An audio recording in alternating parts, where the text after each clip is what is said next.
Yeah, my name is Jackson Cole. I play for Christchurch United under 20s and the Christchurch United first team. Could you give us a bit of a summary of your playing background from right back to the start all the way up to under 20s or first team now? So my very first football experience was when I was, I believe, 3. My sisters was playing futsal down in Dunedin, and they needed an extra player to sub in. I believe she was 6.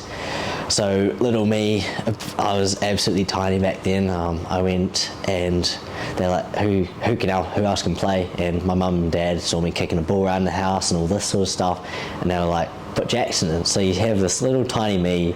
There's a great picture of me basically standing next to these big tall kids. I'm like 3 and I'm just loving it. And yeah, that was my first, I guess, experience of actually playing organised football. But my first club was called Dunedin Technical. I started there when I was 5. For the first couple of years, much of the training and stuff was just for fun. It was about building your passion for the game, and it wasn't really the technical side, the tactical side. But it was great fun. We were undefeated for 4 years. That was one of my claim to fames. I used to love it, playing 5-a-side and all that. And then at about 10, I believe, I made the transition to more of a tactical game. We got a professional coach in from Spain called Christian Denier. That's when we really began, I guess, to begin my true footballing journey.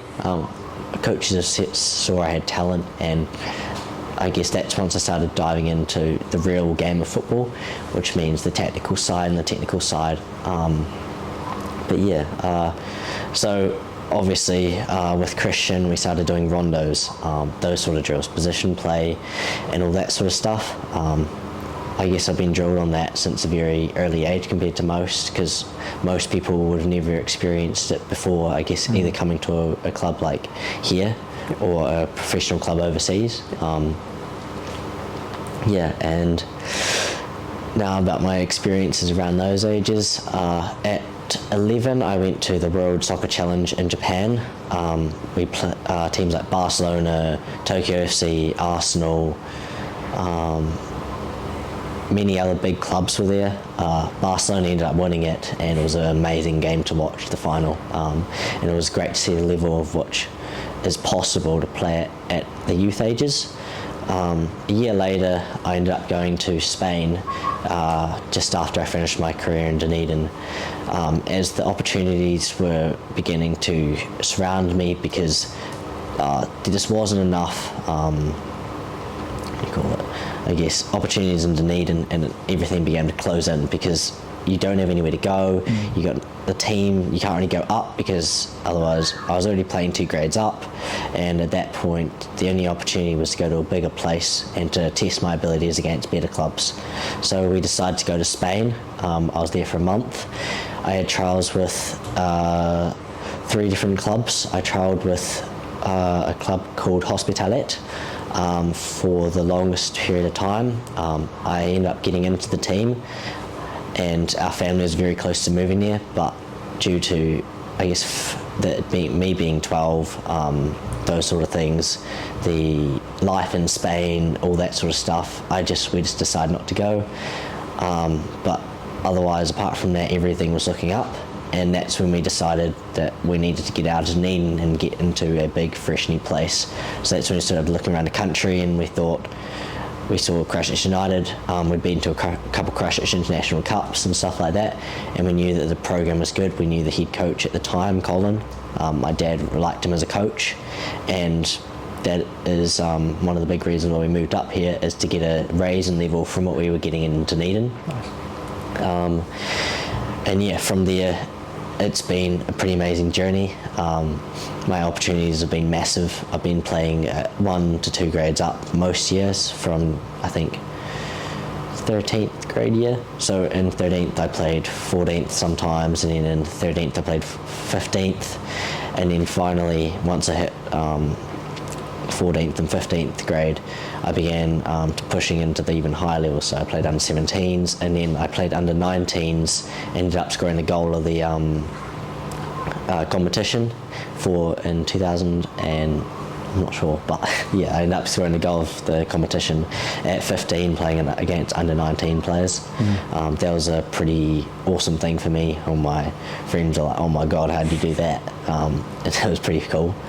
And then I began pushing even further, and when I turned 16 I made it into the first team, and I began breaking through into the squad, and that was a really big thing for me.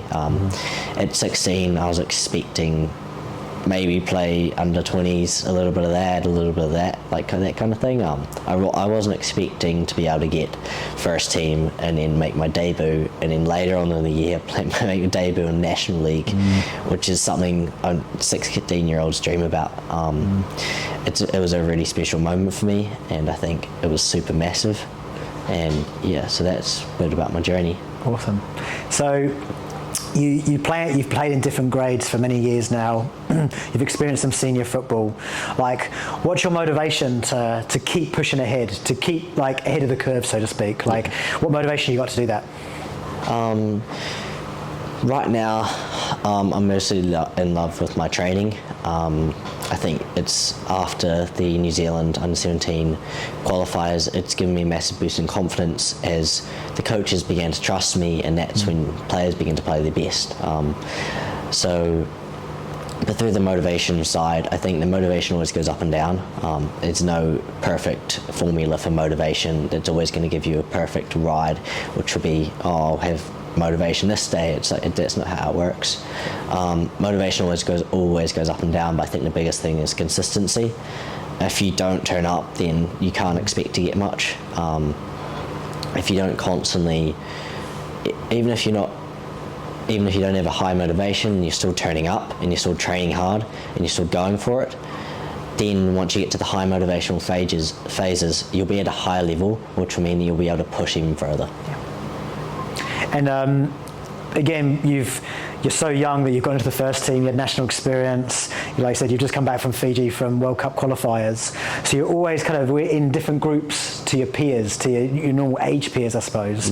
So how do you find that adaptability, and how do you work through those challenges of being in a different environment or a different scenario to get the best out of yourself? Yeah, for me, I think one of the only reasons I was actually able to adapt to the first team in the 20s level is the overall unity of the club. I think that if I had gone into the first team, and my idea originally about first team was it was a cutthroat environment, everyone was out to get each other and push into a slightly higher position in the team standing, but that wasn't what I found at all. I found that it's super welcoming, everyone's super kind, they're encouraging, they want you to play your best, and they want you to improve. So it's not like you go in and they're like, oh, you did this terribly, and they just smash you all the time. And it's actually really welcoming and a super enjoyable experience, as they're all kind. I don't think anyone was mean to me.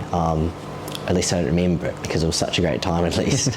And but yeah, the overall unity of the squad is amazing, which is why I was able to fit in and not feel like a complete outsider, even though I was a couple of years younger than the guys. But as I get older now, I'm starting to more fit in better with the squad. Awesome. And you've come back from international experience, you've got a various amount of minutes at international level, and the skill set must be quite different to come from that, then come back into a club environment.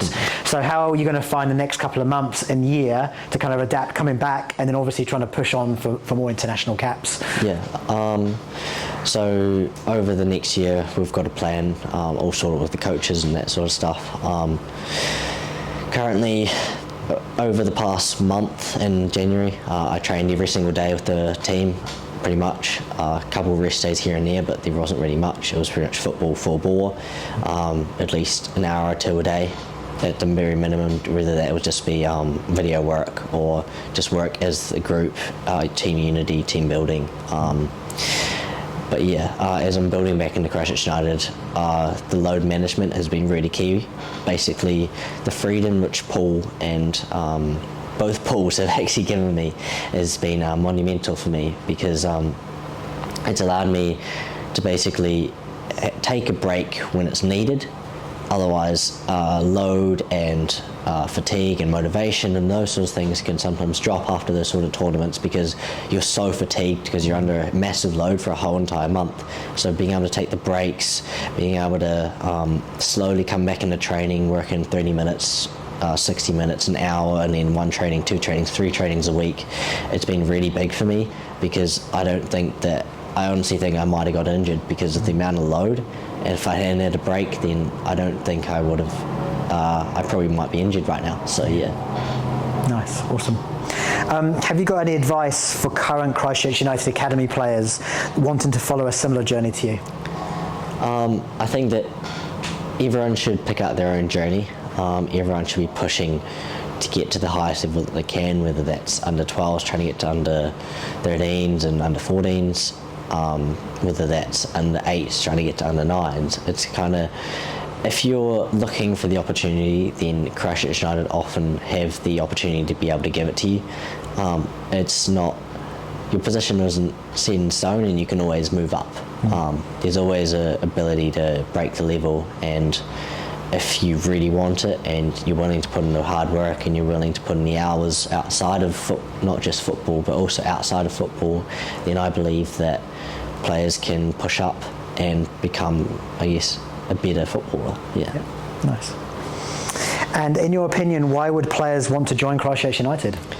As I said before, for me it was the opportunities and the coaching staff and the overall qualifications of the club, the fields, everything.